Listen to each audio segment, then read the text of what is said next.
في كل مرة بنسمع فيها عن بيتر بان بنفتكر الطفولة والمغامرة، لكن للأسف الحكاية دي كان ليها جانب مظلم أكتر مما كنا متوقعين. فبيتر بان ما بيكبرش أبدا، وده مش لأن هو سعيد، بل لأن هو محكوم عليه بالخلود الأبدي. وكل طفل كان بيختفي من العالم الحقيقي وبيبقى من الأولاد الضايعين ما بيرجعش أبدا. فنيفرلاند مش جنة، بل هي بتعتبر سجن زمني للأرواح الضايعة. فبيتر مش مجرد صبي بيحب السعادة أو المرح، بل هو حارس للعنة غريبة.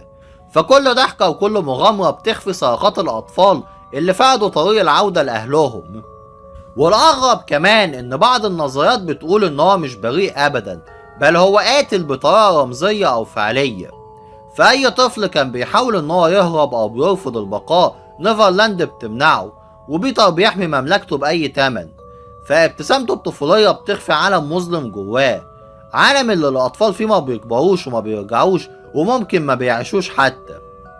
وفي النهاية بيتر بان بيطير وبيضحك، لكن كل ضحكة بتخفي لعنة وسلسلة اختفاءات غامضة.